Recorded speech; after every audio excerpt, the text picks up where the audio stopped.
Late and Live, the topical talk show where you do the talking. Your host, Dave Barrett. Thank you. Thank you. Thanks very much indeed. Good evening. Welcome to Late and Live. Let me introduce my two partners in crime. Of course, it's Katrina and Fenella. Here they are. Looking lovely as ever, and you've got a bit of a cold, haven't you? Bit of a cold, it's flu. Don't minimise my illness. She's so brave. They always exaggerate, don't they? What's on the show tonight? Yes, we've got a marvellous show. You're so lucky. It's packed full of treats. We've got a great lineup of topics for debate tonight, and music from one of our favourite local bands, Feverfew. They'll be playing us out at the end of the show. Your old favourite and mine, Tony Cole, of square bashing. The growing appetite for male escorts is on the agenda towards the end of the programme, and we've got a really dishy escort, or so Fenella tells me, she's been checking him out, with us here in the studio, and he's going to tell us about his work, or is it pleasure? Our hot seat guest is someone who rose to the top of his career in boxing, and now in retirement is on our screens as ringside commentator Barry McGuigan. And how Euro are you? Our first debate is about Europe and the challenges we face as Europeans. And now to a woman who's ready for the Euro challenge. She's a hit all over the continent, Fenella. Oh, how does she do it? How does she do it? Superb. Now then, here up at the phones, we want you to ring our bells. Yes, we want to hear what you think of all the discussions and debates we're having here this evening. If you'd like to take part in our discussions, then give us a ring on our usual number, which is 0272 722 555. That's 0272 722. Thank you, Fenella. Well, do you prefer Belgian beer to good old British best? Do you holiday in Torremolinos or Torquay? Is your taste for pizza and pasta rather than fish and chips? If you answer yes to all three, you could say you have continental tastes. But does this make you European? Well, that's what we're going to be talking about now. The issues of a single European currency, of immigration policy and border controls, and the Central European Court. They're just some of the topics which will be raised tonight. And to help us consider these areas and many others, we have with us Graham Watson, MEP for Somerset and North Devon. He was the first Liberal Democrat to be voted to the European Parliament and wholeheartedly supports Britain's membership of the European Union. And on the other end of the sofa, Roger Knapman, Conservative MP for Stroud. He's a Euro rebel and doesn't want a single European currency or indeed any of the so-called benefits which membership in many great things about Britain. There are many good things about Europe as well. I think the main benefits are that we can travel across the continent, we can go and find jobs abroad, we can marry abroad, we have far fewer barriers than we used to have to travel, and it's made life for most people very much easier. It's also, of course, brought economic benefits. Hasn't there been a bit of a hidden agenda here, though? Because when we first went into Europe, it was about trading. It now seems to have turned into something totally different. Have we been conned a bit here somewhere along the line? I don't think we've been conned, but I think there has been a failure in this country to have a proper debate about what Europe is becoming. We had in 1975 a referendum. It was a very good thing. We debated whether we wanted to be a member of the European Economic Community because they both divided on the issue and they don't want to go into that discussion. OK. Roger, many people who perhaps support the Conservative Party may be very confused because on the one hand we seem to be in favour of Europe, and on the other hand we don't seem to be. We never seem to quite make our minds up. Why are you so anti-Europe? Well, I'm not anti-Europe. I'm sorry to spoil the introduction, but it's what sort of Europe we wish to see. see. A Euro-rebel. It's what sort of Europe we wish to see, and I believe in a group of sovereign states cooperating together for their mutual advantage, and primarily as a single trading area. But that's very different from integration, federalism, a United States of Europe, and all the rest of it. So do you think there was a kind of a hidden agenda, or we've had stuff hoisted on us that we didn't expect to start with? There's a lot of things we haven't expected. At the time, they would give you a fairly direct reply, and there's plenty of other people think the same. Let's go to the 100. I'm sure loads of people have got questions and points they want to put about. Let's start with you, sir. Well, I'm frightened to death to say I agree with the Tories. I'm worried, you know what I mean? I'm really worried. But I will say you've come up with nothing new. You sit here and tell me the benefits. I can travel abroad to Europe. I can work abroad. I can get married abroad. I could do those things before. Apart from the fact that you've got a big fat salary out of it, you haven't told us one thing that we can benefit from. Tell me one thing that is good for us. Well, let me just first say that I'm paid exactly the same salary as this gentleman here, because we're paid the same as national Big fat salary, that's what I said. Yes.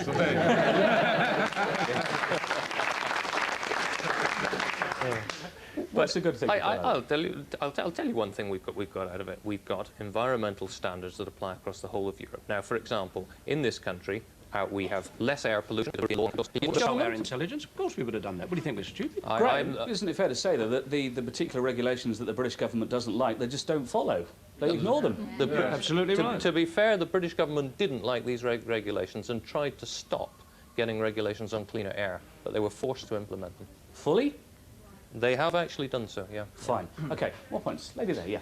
Don't you think that the single money, thing is really unfair on our pensioners in this country? I mean, they've gone into decimalisation, and now they're having to cope with, the money as it is with decimalisation. Now they've got to contend with, this new single European money that's going to happen. I mean, or hopefully not anyway, but... Okay. 26 has said the exchange rate mechanism was a disaster. A single currency means a single chancellor. The single chancellor will be in Germany. So single currency means single country. We cannot then follow economic benefits and policies that are right for the British people. It will be Europe-wide. Now, there are real problems because there are different types of economies. In Spain, currently, we've got, they have 24% unemployment, and they need, therefore, to deflate. Germany, on the other hand, needs to inflate. Now, you know where the Chancellor will be, and you know which country will be best served. It'll be Germany. All right, let's get some more points. Let's go. Just, I know you wanted to say at the very back there, sir. Yeah. I was going to say, yes, if you go back to but we're being presented with a set of governmental decisions over which we have no control, some of which are utterly ridiculous, where a carrot is a fruit. But far more seriously than that, what we're being faced with is a removal of our sovereignty to make up our own laws, thereby undermining our own culture. We're not Europeans in the same way as a Frenchman isn't a German and a German isn't a Dutch. I mean, that old story of the French hate the Germans hate the Dutch, and the British don't like anybody very much. But, I mean, there is this fundamental flaw in the whole of the common market, which was a common market and is now, as the treaty. It's just, how do you judge a single state? Does it have a president? Well, yes, exactly. I mean, the point, yes. Does it have a parliament? Yes, there's a European parliament. Will it have a single currency? Yes, there'll be a European single currency if we're not careful. Will it have an army? Yes, it's intended to have a Euro army. You can go on and say, is that or is it not a state? If it looks like a duck and it quacks like a duck, the odds are it's a duck. Graham, what do you say to that? Well, I totally agree with the gentleman. I think we need a referendum on it. Did you vote? My party actually moved for a referendum. House of Commons last week. Well, did you vote on it? I didn't vote for yours, but I tell you what I did do. In the course of 29 days of Maastricht, I went for a real vote on a referendum on Maastricht. And sadly, the Liberals were not there, and it was a bit lonely in the lobbies at that time. So it's very nice to have your conversion at this late hour, but I have a feeling that it's largely because you followed Euro policies which you're already sensing are opposed by a large proportion of the British nation, and the way to get off the hook is say, well, it doesn't really matter, we're going to have a referendum. As we are currently in the European community. Right, quite a few. Right, put your hands down. How many people think we should come out, as it is now? A small minority. Well, not a small, but far less. OK, let's get some more points now, some more questions. Yeah, gentleman on the end, sir. I'm not a Eurosceptic. I voted some 20 years ago, Roger, for the European community as we then saw it. Since then, a lot of things have happened. Many times now we are criticised, aren't we, for not being in Europe and for being on the outside track and not being in the core of the thing. Let us not forget that we are, in fact, the second or the third largest contributor to Europe. Let us not forget that we will be told how to run our affairs by countries who have plenty to do running their own affairs. The thing is fundamentally flawed and has gone off the rails. And that is why I am sure that we ought to have another referendum 20 years later in order to establish just where we are going. Because the way we are going now, we cannot possibly afford. Do you want to answer that, actually? Go to you as well on this, but however people vote in terms of a referendum, every single major political party in this country seems to want us to stay in Europe. So have any of us really got a choice at the end of the day? Does that mean all the parties are going to have to change their line? I think we have, and I think we should have a referendum. What happened when we had the last referendum, it was very good, is you got people from all parties on both sides of the argument. and you had a on newspapers or sometimes in the Daily Telegraph about how Europe's going to ban double-decker buses and so on. This is absolute rubbish. All right, let me go back to really the get the truth coming out. Okay, I want to ask another 100. How many people here, another hand's up here, how many people here would consider themselves Europeans first? All right. All right. How many people can put your hands down? How many people will consider themselves to be Europeans, full stop? Very few. Well, all right, how many people consider themselves to be British? Yeah, look at that. Now, what if this was a French audience or a Spanish audience, but whether they would feel the same way, or a Dutch audience? I suspect they probably wouldn't. Gentleman there, sir. Dave, isn't this a sense of irony? Everybody calls themselves, well, I'm British, but when we look at all the foods that we eat and all the different cultures that we experience, namely American cultures, that the actual framework of what is really British doesn't stand up anymore. And I would even go a little bit... Values are inside. Well, they're humanist values. I don't think it makes any difference. British people act totally different from any other nation. But it's that kind of... Rubbish. I might eat a McDonald's burger tomorrow, but I am not any way inclined to be American. That really worries me, that kind of nationalistic type attitude, because... It's what we're born in. No, we're not, because that was what was responsible for the last 2 world wars, where everyone's protecting their own... We're not British, hold on. We are... on the grounds of... Graham, go on. Yeah. Can I just come in here? It's of course true that the British are different from the French, but the French are equally different from the Germans, and the Germans are equally different. The fact is, we're all different. And to come back to this gentleman's point, which he raised earlier, what we're trying to do in the community is to pool our sovereignty. Nobody's going to have any more national sovereignty. We have to tackle those together, and that's what we're pooling our sovereignty. Doesn't it always seem to be the British who always complain about every EC regulation that comes out? No? Okay, gentleman here, sir. They always say this. We find that the French do things which totally for France. We find the Germans doing things totally for Germany. As soon as we complain about that, they say, oh, you're not being proper Europeans.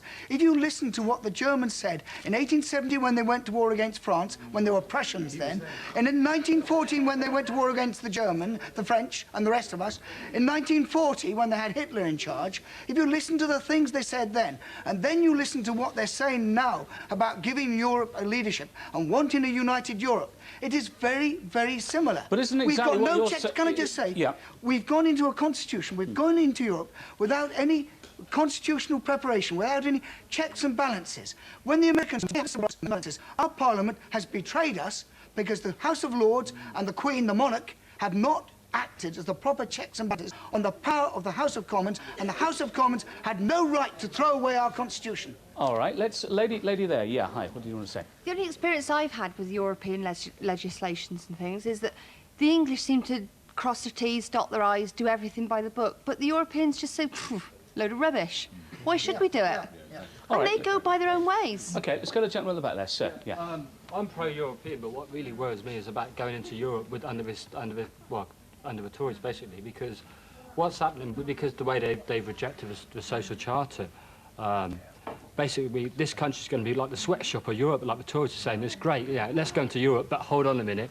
We can get away with paying our workers £3 an hour. So to opt out of the social chapter? Oh, certainly, certainly.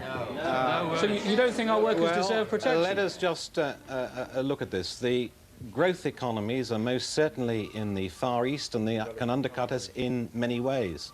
Now, if Europe now suddenly decides that it needs to add costs onto wages, then the jobs won't be there at all. And those who have the privilege in Europe of a Labour government, a social government, may well find that it's no coincidence that the unemployment rate in Spain now is 24%.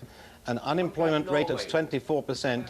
Norway had the good sense to say, not for us, thank you very much. Right. But in Spain, 24% unemployment, Roger, and there's no feel-good factor there. OK, Roger, going to have to stop you for a second, because Fenella's got some cards and comments from you at home. We'll be back with this in a second. Thanks, Dave. Right, first off, Vicky from Brislington called. I quite like this, actually, Vicky. It's silly being in Europe. All they're concerned about is the size of bananas. She'd like to be part of Europe, but she's afraid that Germany will be able to do what they did in the last 2 world wars. And we've got 3 questions, actually, Dave, so we'll kick off with one. You might have actually covered this already while we're beavering away. Pete from Bristol, if you want us to go into Europe, why can't we have a social chapter so that the workers can benefit? But I think we've tried to cover that. Never mentioned that. Good. Yeah. Well, you were there, but I mean, I'm very much in favour of a social chapter. I think it'd be a disaster if we become the sweatshop of Europe, which is what's likely to happen. You cannot turn the clock back. You can't turn the clock back. Right. Mr. Williams from Willington, regarding water regulations, we're told that water is so expensive due to the EC. Why then, when we go into Europe, what will the currency be based on, and how much will it cost Britain? That's the final question. On the currency or the bottled water? On the currency. Well, there are a number of different plans coming out. One of them, which I think is a good one, is the one good, is because we're currently being ripped off. And so it was calculated, and this was some years ago, that if you took £100 and you went round every country in Europe and you changed your money into local currency at the border, let's suppose you stayed with friends or whatever and you didn't actually spend any. By the time you got back to Britain, having changed your currency in every country... If we do like one nation, what happens to world trade? Do we become one and nobody else gets in? It's just the boys' club? I don't think we will become one. I mean, I hope that we're not designing a Europe where we'll become one nation. But we are, for all the purposes of the GATT and the World Trading Organization, we are effectively operating as one Europe, as one unit, yeah. OK, lady next to you, yeah. One thing that you've said, that nobody will lack sovereignty rights. Now, one thing that I'm concerned about is black people within Europe. Okay, what guarantee can I have that as a black person within Britain, I call myself British, I was born here, you know, with a new European Union, I'm all for the benefits of Europe, but what guarantees have you got? It's to be treated everywhere in the same way as you are treated in your country, in your own country. Does that actually happen in practice, and will that happen in practice? Because the black people in this doesn't country... happen in practice at the moment. There are major problems, but I'm afraid that some of the problems are British treatment of foreign nationals and not only other people's treatment of our nationals. OK, some more points. Gentleman, yeah. Well, first of all, what I'd like to say is socialism. But I'd like to say is Europe enough. What we should be looking for, safe planet, safe environment, is a world. I'd just like to say I'm really sick of this anti-jump paranoia. It's just really hard to do the EC with what's happening again. The more we put into it, the more. They're talking about the social chapter, and they're saying that, well, someone's producing goods cheaper than us, so we've got to look and be cheaper. You always find someone that's going on to cut you. If I may just point out, though, the danger here is that the whole of the European will lose share of world trade, and that is possibly a 250,000 jobs gone, and 20 million people unemployed in Europe, and 24%, as I mentioned, in Spain. And if that's the road, and the vote tonight is, should we stay in the European community?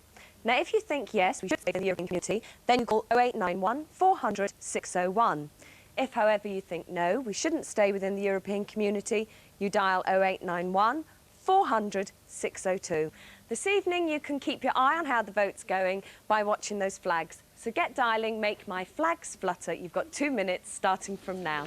All right, let's take some more points now from people. Yes, Surgeon. This government at the risk of maybe bringing them down. Well, I can see very little point in bringing down a government which will protect Britain's interests and replacing the radical government with a very integrationist federal policy on Europe. So basically you're saying you'll toe the party line? I have on occasions, I'm sorry to say 45, rebelled on European issues, but never mind that minute. Can I just put one important point? Because you introduced me as anti-European. The question is, should we stay in or come out of Europe? That is not what I'm arguing at all. It is what type of Europe. I'm all for cooperation, for a single market. We a United States of Europe with a European Parliament, a European President, a single currency, a social chapter, all the rest of it, or just a group of states cooperating to prevent a further war, to bring prosperity, because that's what I suggest. Does that make sense to a lot of people here? A few people agree with that. A gentleman on the front right here, sir. You know, I think it's largely a myth about the common market. We all thought we were going to get loads of benefits, or were promised loads of benefits. We've seen a common agricultural policy, which is a disaster. The fishing policy, I mean, is meaning that our own fleet has got to put into port and can't go out to fish half the year, which is crazy. And largely, we're seeing a lot of... There's supposed to be a real mess here, doesn't there? And people's perception of the whole EEC thing is that it is very one-sided and that we don't get a very good deal. Now, you're pro-EC. I mean, how can we get this right? Well, I think the perception is wrong. I mean, I don't disagree with the gentleman that the common agricultural policy is a mess. It's gradually getting better, but still a mess. The problem with fishing policy is not the EEC. It's the problem that we are all overfishing our waters very very severely. And until we get the Greenland on, that's the real problem. The British didn't start that. It was the continental people Well, coming in, yeah, overfishing our waters and taking stock that was too small. They started that in the first place. It's not true to say that we are importing a lot of European of goods and our exports are not going to. 60% of our trade is with the European Union. 60% of our trade is with them. A huge number of jobs in this country depend on exports to Europe. We are very successful in a number of major sectors: pharmaceuticals, financial services, even in some of the engineering sectors. But it isn't Well, right I'm going across the board. to have to stop you all there because we're out of time on this one. Well, Thank you. incidentally, that 60%, I'm afraid, has been corrected, and it excludes invisibles, and All it's right. a near of 40%. Roger, going to have to stop you then, Graham. Thank you very much. Katrina has got the result of your views at home on the vote. Katrina. Yes, the result of the vote was an overwhelming no. I think we should stay with us because in part 2 we have our regular ration of musical mirth with Tony Cole, and Sharon Legg is on her soapbox and she thinks we should get our hair cut, put our shoulders back and get marching. See you after the break.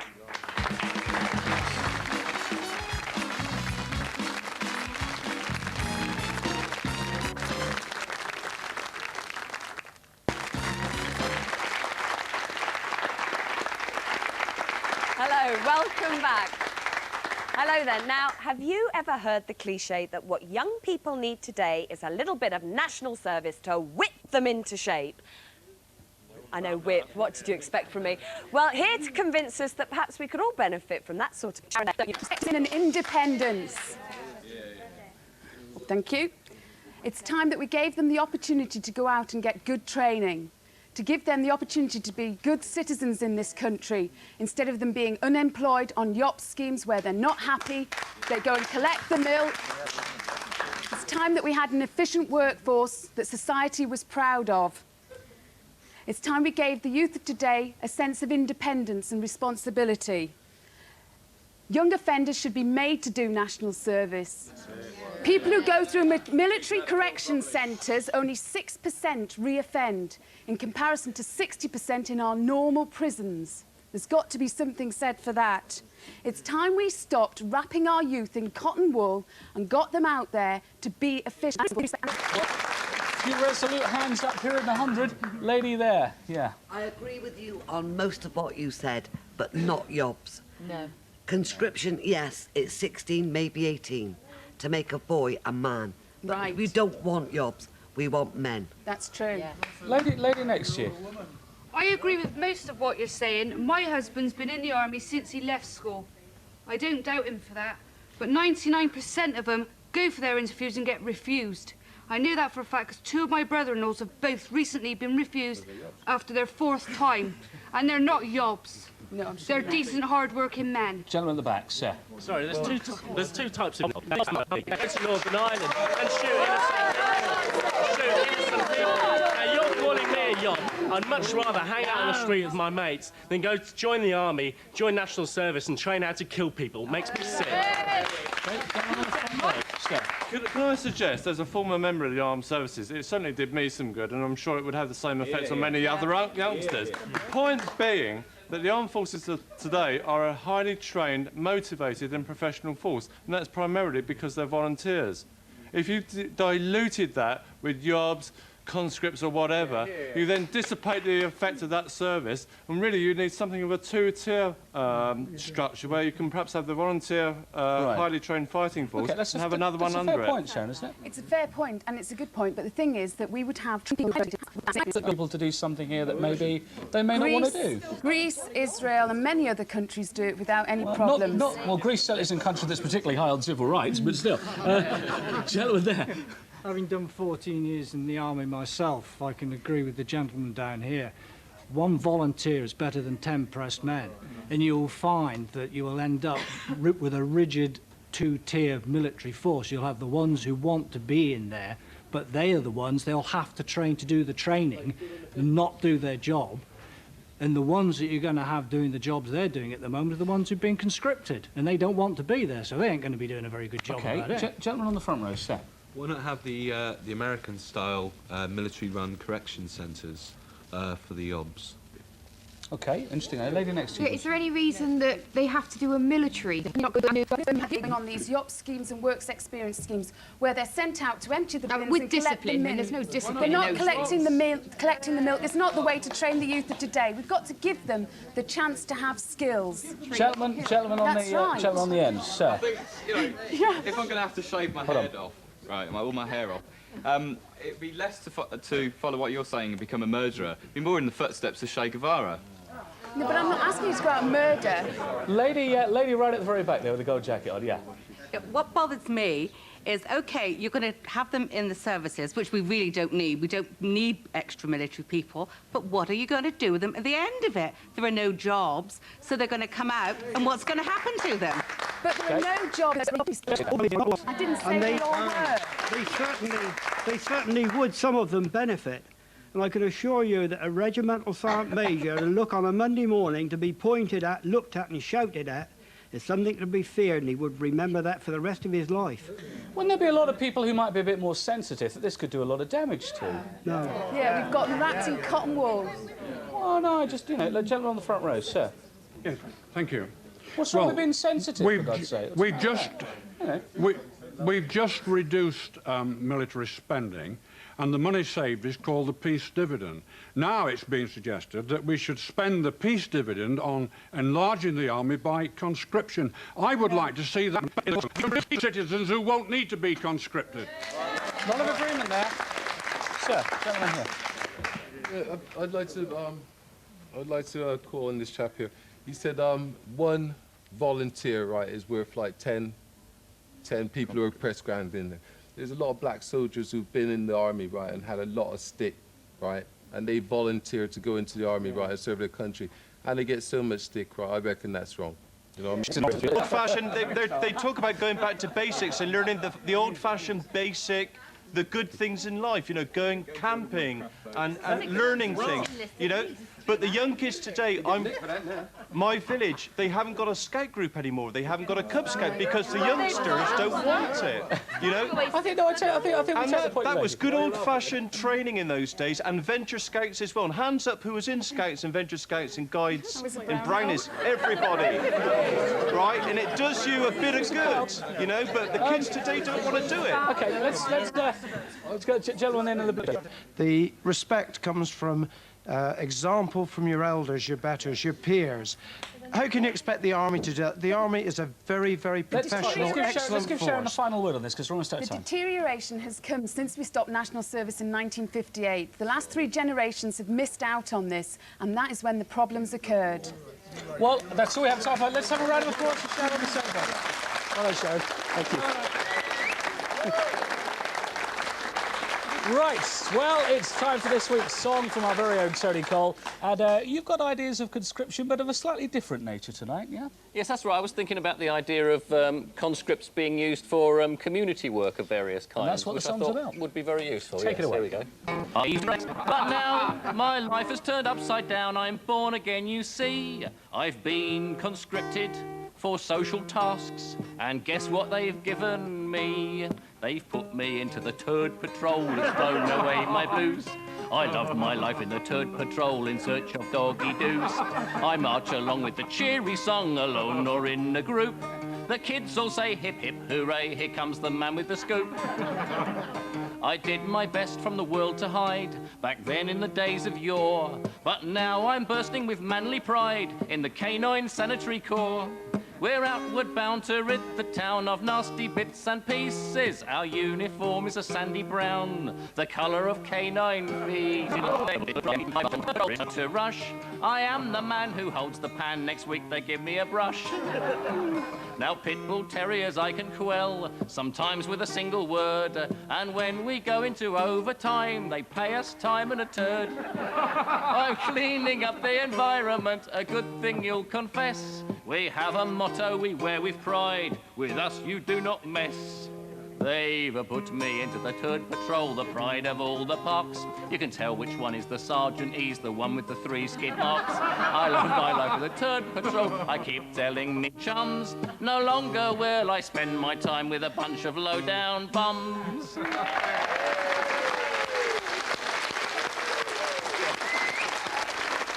So question, but where exactly did you get the inspiration for that particular I was, song? well, I was sitting in this little room that I have at home, just having a think and, you know, As you do. got the idea and just worked it out with a pencil. Lovely job.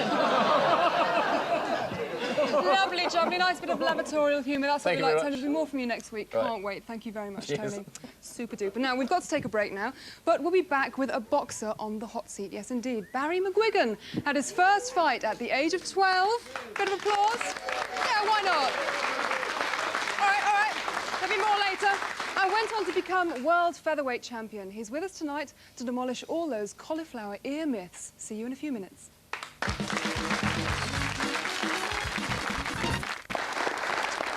Thank you. Thanks for watching. Welcome back. Well, for the first time for over 20 years, boxing has been introduced into the curriculum of a state school. It's a move that has been criticised by the BMA as an unhealthy development. Well, whatever your personal views of the sport, our hot seat guest tonight will dispel any myths that boxers end up punch-drunk and with cauliflower ears. He is someone who held the title of world featherweight champion in 1985. Barry McGuigan, we welcome him to the show. Thank you, Dave. A popular man. Barry, welcome. We had this Bruno fight last week, all 65 seconds. Very quickly. He's a heavy puncher, and there's no doubt that the vast majority of these guys that come over are only coming over to pick up the money. And as soon as whatever desire they have, as soon as they get into the ring, that just vanishes and evaporates. Now, I have to tell you that Bruno's not at fault for that. But obviously, it's of no preparation from it's no preparation for a world title fight at all. Now, I don't know whether or not he's going to have another fight before he fights for the world title, and I sincerely hope that he does for the fourth time fighting for the world title. But if you know, the problem is that he fights these guys who have no desire, and he's an enough guy, and if they put in somebody that's too good, one of the top contenders, they get him beaten, and it spoils the chance of a world title fight and everybody earning a big load of dosh. Toyo Dosh, I know you're one of the founder members of the PBA, which was kind of set up to help protect boxers' interests. Who makes the real money out of boxers? Is it the promoters more than the boxers? No, well, that's difficult. It's hard to apportion who actually earns the most, but I would have to say that in all honesty, the fighters earn the most. Promoters, there's a great saying in boxing: fighters come and go, promoters are there forever. And it's basically the truth, because you know, if you get beaten, you know the old saying, you're only as good as your aggressive, attacking, all-out fighter. That's conducive to television and sponsorship and so on. It's going to mean that your shelf life is restricted. Right. Loads of questions, I'm sure, from the 100. Gentleman on the end first, sir. Yeah. In recent weeks on this programme, Barry, we've criticised the chairman of industries for receiving massive pay awards when we have over 1 million children in this country living below the poverty line. Right. Why is that wrong, and how can it be justifiable that boxers receive such massive earnings from one fight? Well, you must remember that those massive earnings, it's not what you see in there. The manager is entitled to 25% of that, so it's now automatically down to £75,000. He then pays all his training expenses, right?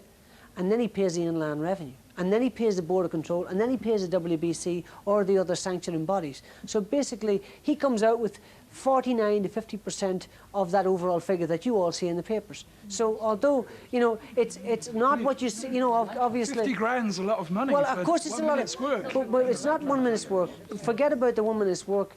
It's months and years and years and years of preparation. I started boxing at the age of... I started boxing at the age of 12, and believe me, when I was fighting for world titles and when I stopped Bernard Taylor in my first defence of my world title in 8 rounds, and he stopped you don't see the preparation. You see a little clip and a little synopsis on TV for a promo to the fight itself. They spend months and weeks, and it's the hardest sport in the world, and there's not enough money these guys can be paid, believe me.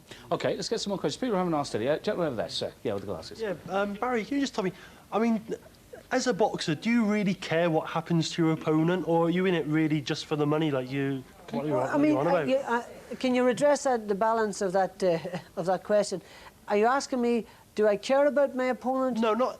When you're hitting the hell out of somebody, OK? Right. I mean, are you worried about the damage you're doing, or are you just thinking about the money while you're doing it? Quite honestly, no. You're not concerned about his well-being. If you're a sensitive person, you're obviously concerned with the repercussions of a guy sustaining a head injury and possibly long-term damage. But the fact is, when you're in there, that's the last thing in your mind. So you get all hyped up beforehand and you block everything else out, do you? You don't block anything out. I mean, the cold, efficient champions of the world are very educated, are not necessarily very well educated, but very bright guys. Only the best fighters in the world are very bright, intelligent fellas, I'm telling you. Barry, you had a fight with someone, and in fact that did, in the end, yes, they sadly did die. How did that make you feel when that happened? Dreadful. I mean, at the time, he was the African champion, and he was a bantamweight coming up to featherweight, and it was a very tough fight for me, and I thought, this guy is...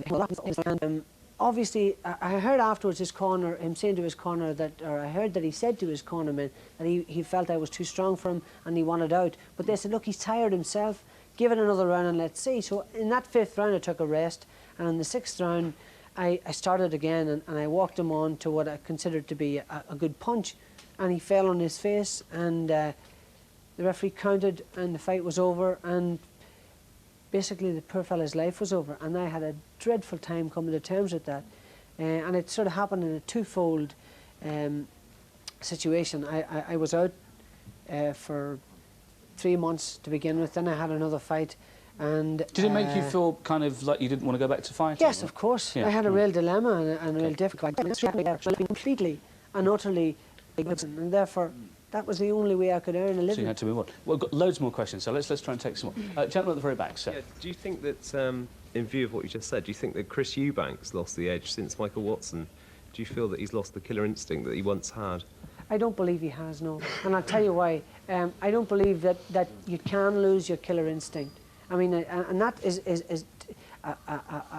a phrase that I don't like to be used. It's not used. Yeah. And I like to say it, you know, metaphorically speaking, killer instinct, because I don't really mean... I have an ounce of malice in my body, and I wouldn't want to kill or hurt anybody. I mean, when I was in... My job was... It was a game of physical chess, and I know that may sound funny and everything else, but it was a game of physical chess, and my job was to outwit him, use my strategic plan but obviously he is motivated by money more than any fighter that I know. And and I mean, he'll say it to you, and I admire his honesty, but I don't think he's been affected by that. No. Okay, is there anybody here in the 100 who is against boxing and think that it's a bit barbaric and we shouldn't even be doing it? It's lady at the back there. Yeah. Okay, what do you feel? Yeah. I read in the paper that certain adaptations to sports to make it more interesting, more safer, and they actually said about boxing that it would be safer without using gloves, using hands. What do you think of that? I know that sounds ridiculous, but in actual fact that is true, and I'll explain to you why. The brain, without going into sort of too much detail, the brain is the composition of a set jet. It's about an inch from the skull wall. When you get hit on the head, your head travels back, and it's the rotation and the possible tearing of one of those veins that attach the brain to the skull wall that can actually tear, and therefore lead to bleeding, and therefore lead to brain damage. If you took the gloves off, the only thing that bandaging the hand and tightening the hand up and putting gloves on allows you to do is to hit the guy harder. Yeah. So therefore, if you took the gloves off, you hit the guy on the head, obviously your hand is not as hard as his head was full of little small, tough bones. You'd hurt your hand, you go, ah! I can't hit him on the head anymore. But the face would be just... A few more points about people who are against boxing, yeah. I'll go to you in a second. I'll just lady in front first, yeah. The Bruno fight last week, was it brought to Shepton Mallet because they could sell the seats on novelty value and they couldn't have put up with a mismatch in London? Yeah, very spot on.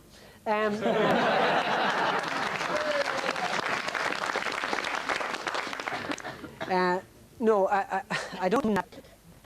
I was there. I don't mean this in a bad way.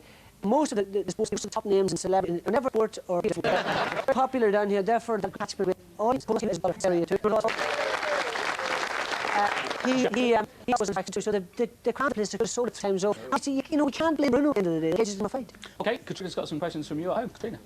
Yeah, first of all, we have had calls coming in, Barry, just saying that you're great. So I just want to let you know that. Right, first of all, we've got a question from Cheryl Bennett from Knoll. Now, Barry, she says, is... I remember watching one boxing match in the Albert Hall when all of the previous fights on the undercard had gone inside the first or second round. There was a huge gap before the main event. These two boxers were mustered up, got in at short notice, and they went in and they deliberately, as far as I was concerned, went 8 rounds. And I could see it because I know what the sport is like inside out, and I could see that they actually deliberately were just tapping each other. But that's the only thing that I've ever seen that looked to me like it was fixed. Boxing's not fixed, I swear to God. And with reference to money, there's always been massive money. For something like $750,000, 1919 or 1920. Can you imagine? So, I mean, if you take that in ratio, the money nowadays is not that much greater. So there's always been big money. But my attitude is, like I've said to this gentleman here, when you put your life on the line, no money can be valued at that. You know, you can't value a life. And these guys that go in there and fight at that level deserve as much as they can get. Right, now this is from Mr. Wilkins from Whitchurch. Now he has an idea, Barry, that he wants us to put to you. Now he wants to know what you think about the winner taking all the money. I think the way to do it is this. I think the control should have withheld that guy's purse. And they said they should have said to him, you know, that was a pathetic performance. You didn't deserve the money that you got, or that the purse that you were supposed to get, and therefore it should be cut down dramatically, and, you know, send him home with half his purse.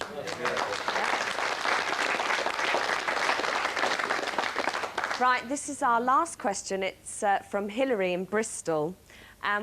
Hilary wants a bit of professional speculation from you now, please, as you're an expert. Hilary wants to know, do you think Bruno will win his next fight, and how's Nigel Benn going to get on Saturday? Oh, wow. Presumably... He was hittable, and Bruno, for the first 4 rounds, is very heavy-handed. In fact, they measured his punching power in 1987, and they made him punch his velocity pad, and they measured the power and speed in which he delivered a punch, and they said it was like being hit by a 14-pound sledgehammer at 25 miles an hour. So that gives you an indication about just how hard he punches. So he's got a legitimate chance. With as far as a next opponent is concerned, I don't know who he is. I'm sure they'll get him a person that he can beat. And then, no, I mean that. It's a business, and I'm sure they're putting him in with a beatable. It'll be a dynamite fight. Get in there and watch it on TV. It's going to be dynamite. And Nigel's got a real chance because he can punch so hard. But Gerald McClellan is without a doubt the favourite. He's had 29 knockouts, 20 of them inside the first round. So this fight's not going to last. It might last a minute, it might last 3 minutes, but it's certainly not going to last any more than 3 rounds. All right. That's it, Dave, to you. Thanks a lot. Some more questions? Lady at the very back, I know you're dying to say something. Go on. Well, I seem to be in the minority here, but I think I'm totally against boxing completely. How you can call it a sport by what... What do you feel? If you wanted to take... I've got to answer this question, because I really want to answer what this woman has just thrown at me. First of all, I think boxing for kids are brilliant, especially in deprived areas where the kids have got no hopes, no chance, absolutely no hope at all. They look, the parents are out of work, you know, they're living in high-rise flats, there's aggression all the time. It's a great way of releasing that, teaching them self-respect. You know, you only get out of something what you put into it. Respect for their elders. It's a great grounding for life in general, and it makes men of them, makes them stronger, both mentally and physically. Now, you can sort of say that about whatever sport, but boxing is a dangerous sport. I have no doubt about that. But no more dangerous than rugby league, rugby union, or any other contact sport. And I have to tell you the truth. Out of the 28 most hazardous sports, boxing isn't even in the 28.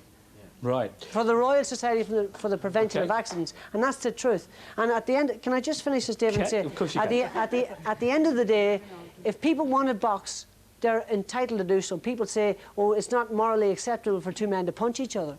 But the fact is, I may not consider it morally acceptable for you to force an animal to jump fences and to run around a race course. Yeah. Okay. Here. That's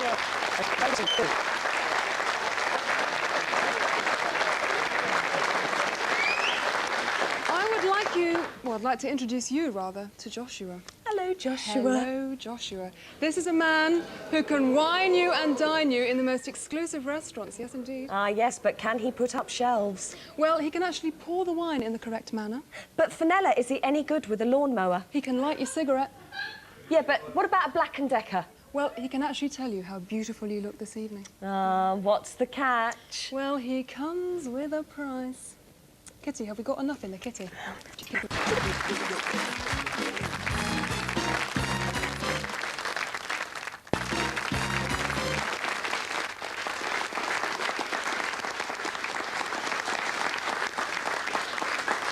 Welcome back to Late&Live. Now, I wonder if you find yourself complaining that you never go out, or that you only meet possible partners who are over the hill, possibly, maybe, you never know, or that those you do meet are boring beyond belief. Well, there's just no excuse if you're female and you fancy some fun for the searching and for a few fun.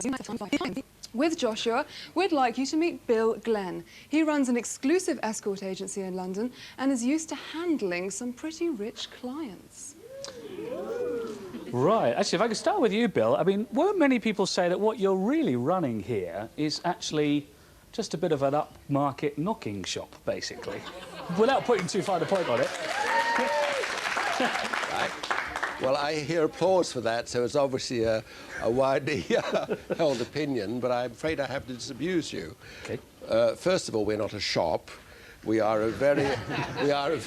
We are a very our clients, if they ask us for a sex service, we always have to say we cannot offer that. Our clients can only book somebody to go out with them. Now, if anything else happens after that, I don't know about it. How many people that you escort do you end up sleeping with? About...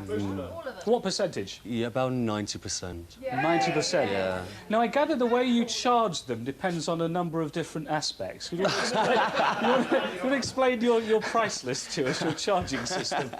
I've read the research notes, you see. Yeah, the average rate, what I always get paid is £200. I always get £200. And it ranges between about 200 to 1,000. I sometimes get £1,000 a night. And is that if they're not quite so nice? Well, the very first one was great. And then the next one I got, and I'm not racist at all, but she looked like Winnie Mandela. So, I mean, it was, you know, it's difficult. So you have did you charge her more because you didn't like the look of her? Well, yeah, because you sort of, yes, exactly. I mean, it's like, if, like, someone is going to give you £1,000, I'm like, get hard, and you think of it like that. Right. That's how you have to think about it. Fair enough. OK. Oh, no, sorry. Gentlemen here, sorry, question. Sir, pays like a couple £100 in that, and you're expected to do this service. What if you can't do the service? Do you refund the money?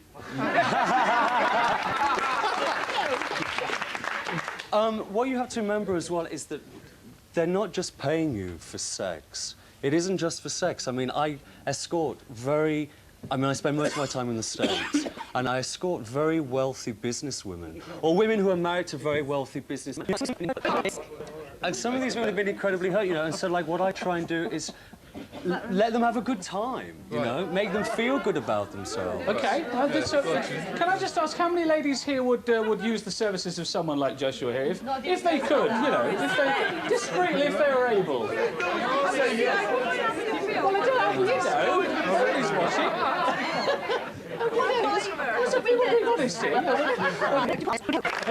But also, do you know, can I say something? I think that what you have to remember as well is the sort of person who can afford to pay me wouldn't be sitting in your audience now anyway.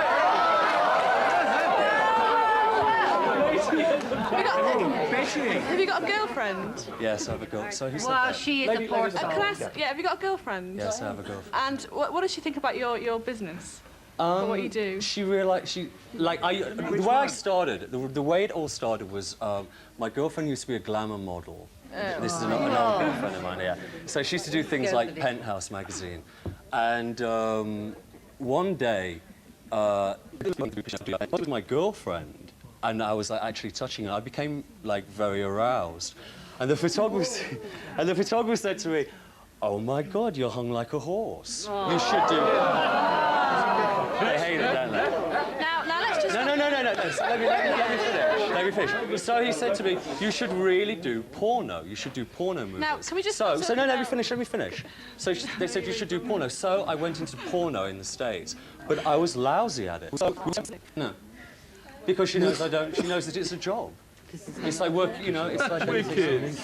All right, lady at the back. Yeah, hi, what did you want to say? I don't think, I don't mean to be insulting, but I think you're a prostitute to sleep with women for money. I'm a prostitute. Do you class yourself as a prostitute? I'm a prostitute. What, I mean, like, what's the big deal? They're all like, do you know what I love about... No. Just like what, sorry? He says you're high class and yet you're dressed like a tart. Hang on. I actually arrived in a suit. I actually arrived in a suit, and they made me take it off because they thought this was... Just sit there and keep quiet because you're judging me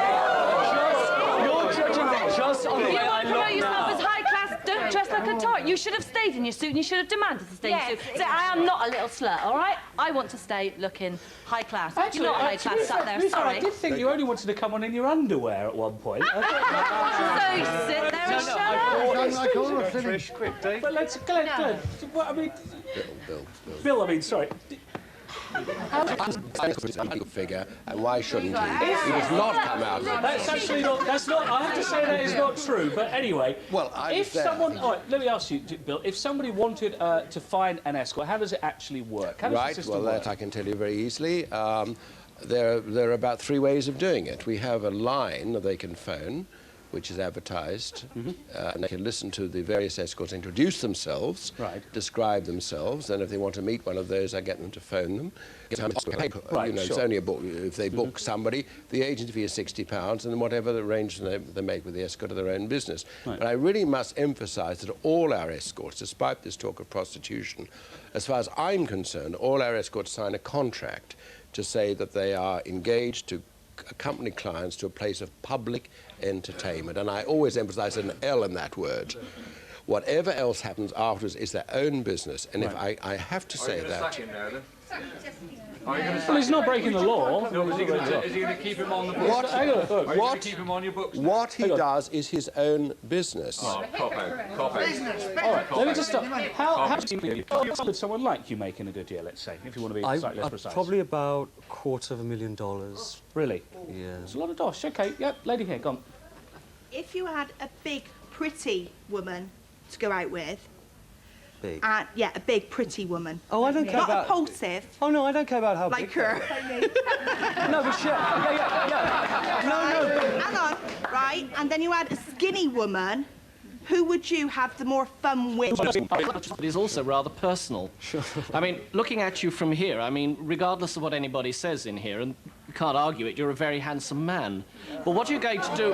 What are you going to do for a job when you lose your looks and your muscles start to sag? I've just written a book.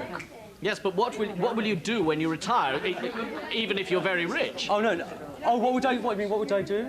Yes, I mean, I mean, people have been mentioning prostitution.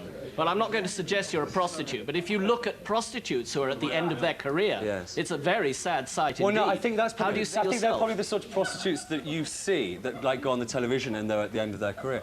Most of the prostitutes can retire. All right, let's get some people who spoke. Lady, yeah, what did you want to say? Yeah. With all this, what you're advertising, like paying for sex and money for money and that, what does your agency actually do to promote safe sex? Okay, safe sex. And do they give you an allowance for it? Yeah, but do they give you an allowance to have the AIDS test? Let's not all talk at once, please. Let's just one at a time. Safe sex, how important is that to you? Very important. I mean, that was part of the reason that I stopped doing the porno, because they don't... It's not something that they don't want you to wear rubbers. You know, they don't want you to wear condoms. OK. Gentleman there, sir. Yeah. Joshua or Bill, I was just wondering Oh, there's quite a bit to it, quite honestly. People come in initially to see us. Anybody who rings us, basically, if they sound OK on the phone, we will actually interview everybody. But we are very particular. I mean, we are very well known, and we do have at least 2 interviews. There's a lot to it. It's not It's not actually as people are describing it here. Right. There's a lot more to it. We're running out of time, so we can't go into all of Right, it. But right. Katrina's got some questions from home. First of all, a comment from Mr. Green from Yeovil. He thinks that it's a prostitution. I think I answered this just one answered that, already. yeah. Right, sorry. Right, and then we have a question from Joanne in Swindon. And she wants to know, are all the men in your agency macho men, like our good friend Joshua here, or do you have ordinary men? Whatever that means. Ordinary. I don't quite know what ordinary means. I think that's a non-word. But we have obviously a wide range of guys. Of course we do. Many types of guys, obviously. Right, OK. Who paid for a night with James Potter? Lady, well, let's go. Lady behind. I'll go to you next. I normally take offence at anyone that is personally rude to someone. But I must say, if your manhood is as big as your head... Can I just ask, did the gentleman himself used to be a escort, and how did he actually come to run an agency? I have gone out with people, yes, I have done that, but it's a very long story how I became managing this. I mean, I've done a lot of other things before. Sure. OK. Gentleman on the front row. I just want to ask Josh, what does your mum think of you doing this sort of job? Do you know, I'll tell you something, I'll be very honest with you. When I first started, and I was like 21, my mother was really freaked out. She was like, oh my God, you know, it's really bad. And then because that was 10 years ago now, and she's seen the life that I've lived all over the world. I own property in different countries. I've done very well, and I've really, really enjoyed myself. That's all we've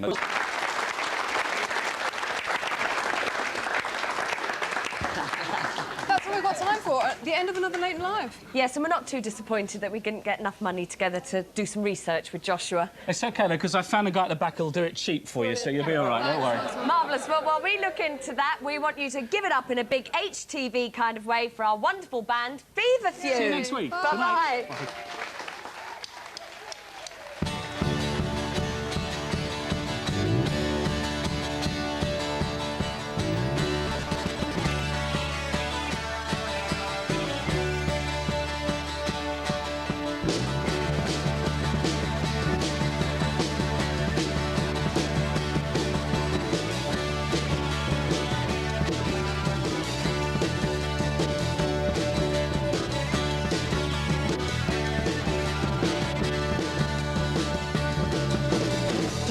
How good life could be, seeing things I've never seen. No reason to change. Life is great today, 'cause I'm not.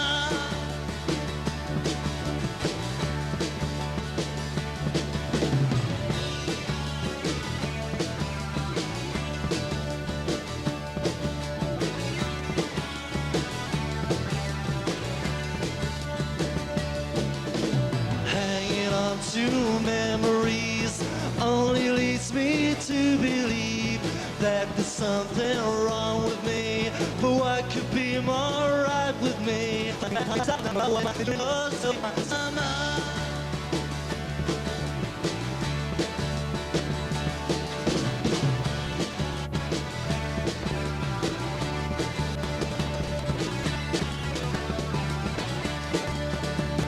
No